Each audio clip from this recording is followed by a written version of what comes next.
पाहू शकता की RTE 25% ॲडमिशन पोर्टल 2026-27 सुरू झालेले आहेत. इथं काही पालकांसाठी महत्त्वाच्या सूचना दिलेल्या आहेत. या सूचना वाचल्याशिवाय तुम्ही अर्ज भरू नका. काय-काय सूचना आहेत त्या थोडक्यामध्ये हायलाइटमध्ये आपण सांगूयात. कारण की हे तुम्हाला Google लोकेशन हे पुन्हा-पुन्हा तपासून घ्यायचं आहे. कारण की त्याच्यामध्ये गेल्या वर्षी फक्त आता 3 किलोमीटरच्या अंतरातील शाळा होत्या. परंतु या वर्षीपासून फक्त 1 किलोमीटरच्या अंतराच्या मधीलच शाळा तुम्हाला दिल्या जाणार आहेत. हे लोकेशन तुम्हाला व्यवस्थित टाकण्यासाठी तुम्ही तुमचं जे काही Google मॅप असेल, Google मॅपमध्ये तुमचा पत्ता व्यवस्थित टाकून त्याच्यावरती क्लिक करून तुमचं लॅटिट्यूड, लॉंगिट्यूड हे प्रॉपर घ्या आणि ते अर्ज भरत असताना टाका म्हणजे तुमचं लोकेशन चुकणार नाही. ते कसं काढायचं पुढे पण आपण पाहणार आहोत. त्याच्यामध्ये तुम्हाला महत्त्वाचा आणखी एक बदल आहे, की कागदपत्र हे तुम्हाला फॉर्म सबमिट करत असताना ते अपलोड करावे लागणार आहेत. बाकीची माहिती माहीत आहे. आपण आता हे अर्ज कसा भरायचा ते व्यवस्थित पाहून घेऊया. त्यासाठी तुम्हाला इथं ऑनलाईन ॲप्लिकेशनवरती क्लिक करायचं आहे. त्यावरती क्लिक केल्याच्यानंतर असं तुमच्यासमोर विंडो येईल. इथं 2026-27 आणि 26-27 साठी नवीन रजिस्ट्रेशन करण्यासाठी. ज्यांनी रजिस्ट्रेशन केलं तिथं आयडी पासवर्ड टाकून लॉग इन करू शकता. ज्यांनी केलं नाही त्यांच्यासाठी न्यू रजिस्ट्रेशनवरती क्लिक करायचं आहे. त्यानंतर तुमचा जो काही जिल्हा असेल, तो जिल्हा तुम्हाला इथं निवडायचा आहे आणि जिल्हा निवडल्याच्यानंतर इथं लास्ट नेम आहे. बघा इथं चूक करू नका. काय करतात, की सरळ इथं मुलाचं पहिलं नाव टाकतात. इथं चूक करू नका. इथं लास्ट नेम म्हणजे तुमचे सरनेमच टाकायचं आहे. नंतर फर्स्ट नेम आणि नंतर मिडल नेम.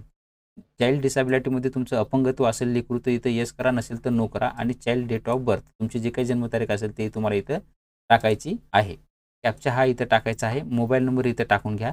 त्यानंतर मग तुमचा मोबाईल नंबर टाकल्याबरोबर तुम्हाला इथं आपल्याला काय करायचं आहे, इथं रजिस्टरवरती क्लिक करायचं आहे. मी मोबाईल दिलेला त्या मोबाईलवरती एक मेसेज जाणार आहे आणि तो मेसेज आपल्याला जे काही आयडी आणि पासवर्ड असेल तो त्याच्यामध्ये असणार आहे आणि आपला इथं जे काय असेल ते ॲप्लिकेशन नंबरसुद्धा आपल्याला इथं मिळालेला आहे. तो ॲप्लिकेशन नंबर आणि पासवर्ड घेऊन आपल्याला इथं लॉग इन करायचं आहे. त्या लॉग इन केल्याच्यानंतर तुम्हाला जो काही पासवर्ड रिसेट करायला इथं दाखवलं जाईल. तुमचा जो काही जुना पासवर्ड होता, तो पासवर्ड इथं तुम्हाला टाकून घ्यायचा आहे आणि त्यानंतर तुम्हाला नवीन जो काही पासवर्ड सेट करायचा आहे, तो पासवर्ड तुम्हाला इथं सेट करायचा आहे. परत कन्फर्म पासवर्ड करून घ्यायचा आहे.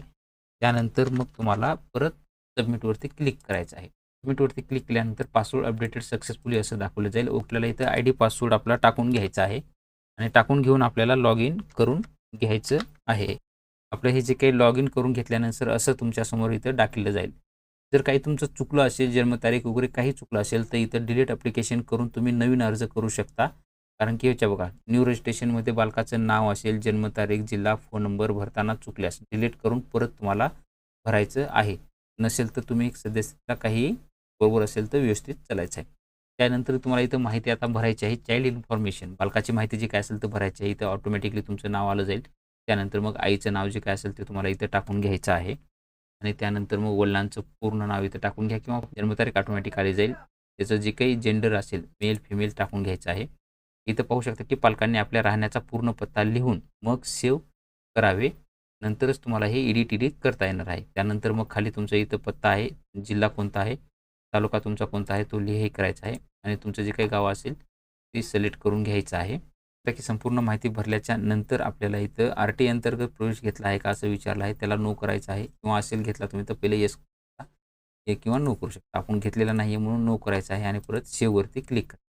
सेव्हवरती क्लिक केल्यानंतर चाइल्ड डिटेल्स एवढं सक्सेसफुली असं दाखवलं जाईल. ओके करा आणि त्यानंतर मग खाली लोकेशन जे काही लॅटिट्यूड लॉंगिट्यूड आहे, त्या ठिकाणी इथं आलेलं आहे. इथं पाहू शकता की सेव्ह एडिट गुगल ॲड्रेस असं आलेलं आहे. आता इथं आपला जो काही लॅटिट्यूड लॉंगिट्यूड प्रॉपर टाकून घ्यायचा आहे. जसं की सामान्य पद्धतीनं तुम्हाला आता सांगणार आहे की Google मॅपमध्ये जावा आणि Google मॅपमध्ये गेल्यानंतर तुमचं जिथं लोकेशन आहे, समजा आपलं नागोबा नगरमधले हे कॉर्नरचं लोकेशन इथं आहे. जर आपलं लोकेशन इथं आहे, तर याच्यावरती बाण न्यायचं आहे आणि तिथं नेल्याच्यानंतर तुमचं माऊस असेल तर त्याचं जे काही राईट बटन असेल तर राईट बटन क्लिक करा. राईट बटन क्लिक केल्याच्यानंतर असं तुम्हाला इथं लोकेशन दाखवलं जाईल. हे तुम्हाला कॉपी पेस्ट करायचं आहे. लॅटिट्यूडच्या ठिकाणी हे आणि लॉंगिट्यूडच्या ठिकाणी हे टाकायचं आहे आणि प्रॉपर तुमचं लोकेशन कसं इथंच येतं ते तुम्हाला दाखवतो. हे आपण आधी टाकून घेऊया. तर ते लोकेशन इथं टाकून घेण्यासाठी आपल्याला काय करायचं, सेव्ह एडिट हे जे काही बाण Googleचं दिसत आहे त्यावरती क्लिक करा. त्यावरती क्लिक केल्याच्यानंतर इथं आपल्याला लोकेशन आपण जे सेट केलेलं होतं ते लोकेशन आपल्याला इथं टाकून घ्यायचं आहे. आपण जे काही आता पाहिलेलं होतं तेच लोकेशन आपल्याला इथं टाकायचं आहे. प्रॉपर आपलं लोकेशन इथं आलं जातं. हे जे काही लोकेशन टाकलं हे लोकेशन टाकल्यानंतर इथं सेव्ह अँड अपडेट वरती डायरेक्टली क्लिक करा.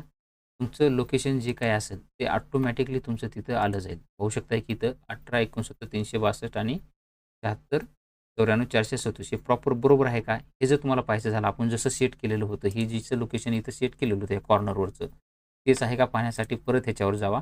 इथं चेक करा. तिथं क्लिक केल्याच्यानंतर हे जे लोकेशन आहे, आता तेच लोकेशन तुम्हाला तुमच्या मॅपमध्ये ऑटोमॅटिकली इथं दाखवलं जाईल. पाहू शकताय तुम्ही. हे स्क्रोल डाउन, झूम आउट करण्यासाठी तुम्ही पाहू शकता, की आपलं जे काय असेल ते लोकेशन बघा. आता इथं हे आपलं जे काही रोड होता आणि त्यानंतर हे कॉर्नरवरती आपण इथं दिलेलं होतं. ते प्रॉपर आलेलं आहे. अशा पद्धतीनं तुमचं प्रॉपर लोकेशन येतं. कारण की लोकेशन हे खूप महत्त्वाचं आहे. 1 किलोमीटरच्या अंतरातच तुमच्या शाळा येणार आहेत. हे संपूर्ण सेव्ह झाल्याच्यानंतर तुम्हाला पुढे सेव्हवरती क्लिक करायचं आहे. सेव्हवरती क्लिक केल्याच्यानंतर ही माहिती सेव्ह जाईल. ओके करून घ्या. त्यानंतर मग आता तुम्हाला इथं पुढचं ॲप्लिकेशन आहे. ॲप्लिकेशनवरती क्लिक करायचं आहे.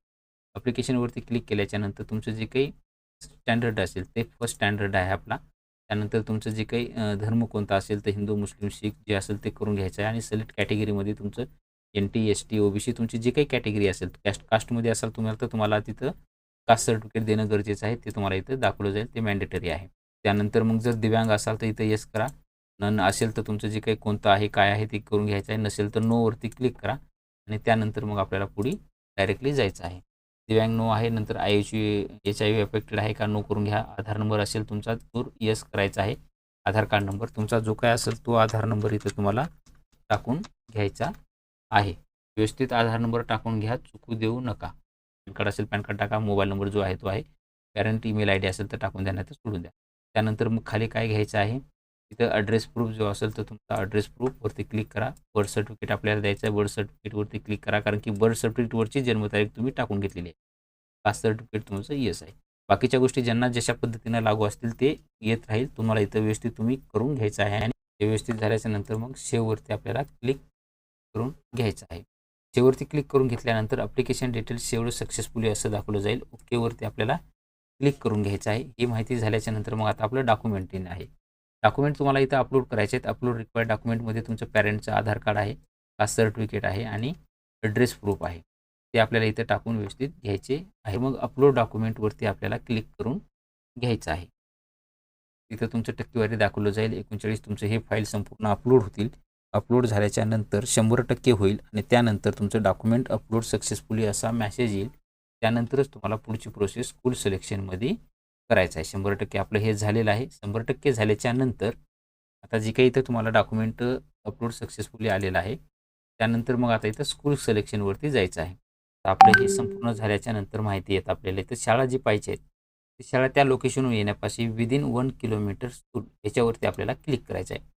क्लिक केल्याच्यानंतर इथं पाहू शकताय की आपल्यासमोर जी काही लिस्ट आलेली आहे, ते लिस्ट ऑफ म्हणजे 1 किलोमीटरच्या अंतरामधील शाळा जी आहे त्याच्यामध्ये आपल्याला इथं आल्या जातील. एकच शाळा आहे त्यावरती आपल्याला क्लिक करायचं आहे. की काय-काय आहे त्याच्यामध्ये मीडियम कोणता आहे, इंग्लिश कोणता आहे, फर्स्ट स्टँडर्ड आहे आणि जास्तीत जास्त 12वी पर्यंत आहे तिथं. डेट ऑफ बर्थच्या हिशोबानं जर म्हणजे मॅक्झिमम एज काय असेल तर त्याच्यानुसार आणि मॅक्झिमम एक या ह्याच्यामधले पाहिजे तर तेव्हा ते इथं बसू शकतात. टोटल 47 वॅकन्सी आहेत आणि डिस्टन्स पाहिलं तर इथं दिलेलं आहे आणि वॅकन्सी 47 आहेत. 47 काय करायचं आपलं एकवरती क्लिक करून घेऊन परत सेव्हवरती आपल्याला क्लिक करून घ्यायचं आहे. सेव्हवरती क्लिक केल्याच्यानंतर स्कूल सिलेक्शन सेव्हड झालं जाईल. हे संपूर्ण झाल्याच्यानंतर तुमचं जी काही प्रोसेस असेल, पुढे फॉर्म सबमिशनवरती क्लिक करायचं आहे. जर तुमच्या इथं शाळा जास्त असतील तर तुम्ही सिक्वेन्स देऊ शकता. अशा पद्धतीनं हे फॉर्म आला जाईल. व्यवस्थित आहे का पाहून घ्यायचं आहे. व्यवस्थित तुमचा पत्ता वगैरे असणं गरजेचं आहे.